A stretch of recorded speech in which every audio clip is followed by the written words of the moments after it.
Hey, what's up everybody? Chris here, and today I wanted to sort of offer my thoughts on upgrading from the Xbox Series S to the Xbox Series X. Now, if you've been following my channel for any length of time, you know that I'm a big proponent of the Series S. I think it's a vastly, in some ways, overlooked console. I mean, it is probably the most readily available of the next-gen consoles, or I guess the current-gen consoles at this point, but I think a lot of people look at that and think, well, you know, I'd be better off getting a Series X. You know, should I just wait? Should I hold out? That sort of thing. So I've had a Series S since launch. I've made a bunch of different videos about how much I enjoy it. I think aesthetically, it's the best looking of the current gen consoles. Personally, that's just, you know, completely subjective. That's my opinion. But recently, I was finally able to acquire this sucker here, Xbox Series X. And so I've had some time to play around with it, you know, and sort of look at, you know, whether or not there are really noticeable big differences between what this is capable of and what the Series S is capable of. So obviously, you know, you can go to any website and really anywhere else on YouTube and find a number of videos comparing the tech specs, some, you know, really side-by-side screenshot comparisons, video comparisons, that sort of thing.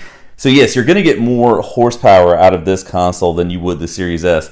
But the question still remains, you know, is it currently worth investing in? So let's dive into that a little bit and talk about it.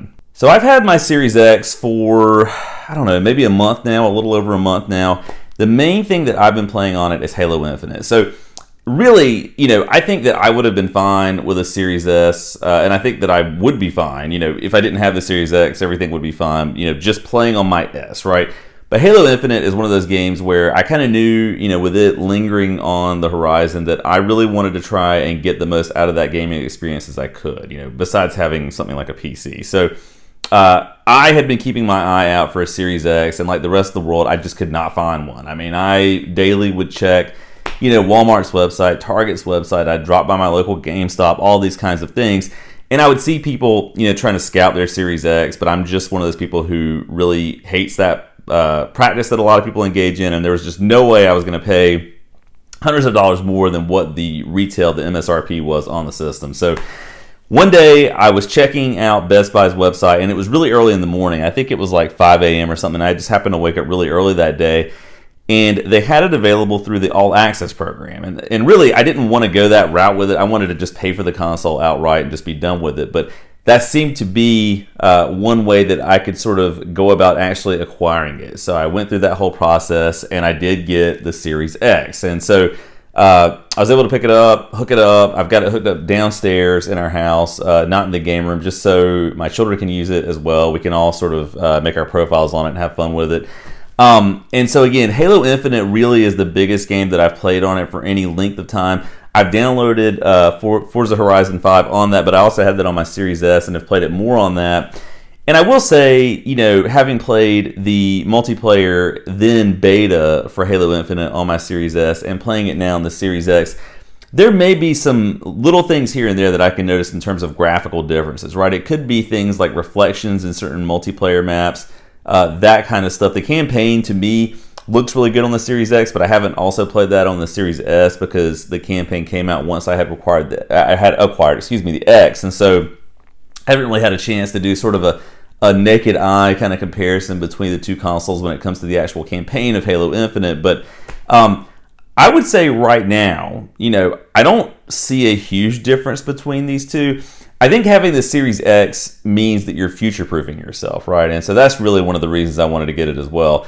Now, just to back up a little bit, if you've seen any of my other videos on the Series S, I did also get one of those expansion cards that goes along with it. So I have plenty of memory and storage on the Series S. And that's really, to me, the biggest sort of drawback of the Series S. If you have that as your primary and only Xbox console, you just run out of storage really quickly with 500 gigabytes. I mean, it's just a matter of fact that these days games are huge. They take up a lot of space. And so having the 1 terabyte SSD on the Series X is a nice thing. But the storage was never an issue for me on the Series S because of the expansion card. But, you know, based on the time that I've spent with both of these, I would say that they're equally snappy, just in terms of how fast you get into games, quick resume, the menus, all of that kind of stuff. I think really, you know, the only thing that I've noticed that could be a difference, and I really have to, you know, keep an eye out for it to really see it, would be just little graphical things here and there. But again, that's just based on my experience mainly with Halo Infinite.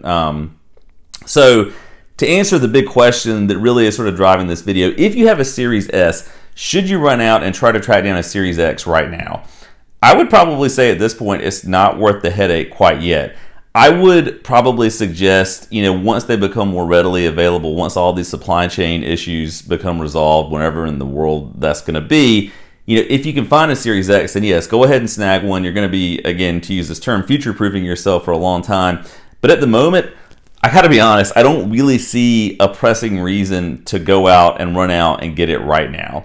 I wouldn't say that by any stretch of the imagination I'm disappointed at all in the Series X. I think it's an amazing console, but I just don't see that it's so amazing, at least yet, based on my playing experience between the S and the X, to warrant going through all the headaches you have to go through currently to try and snag one. So that's just my 2 cents on it. I think as more games come out, as people begin to take more advantage of the sort of raw power that's embedded in the Series X, it's going to become more apparent that it starts to separate itself a little bit from the S. But, again, the S to me is an amazing console. And it is, I think, the best deal in gaming. I think if you get a Series S, if you've got Game Pass, you're set. You really got everything you need. So that's just kind of my 2 cents on it. If you've got a Series X and also have a Series S or have upgraded from a Series S, I would love to hear your thoughts on this as well. So please be sure to comment down below. And as always, thanks for watching.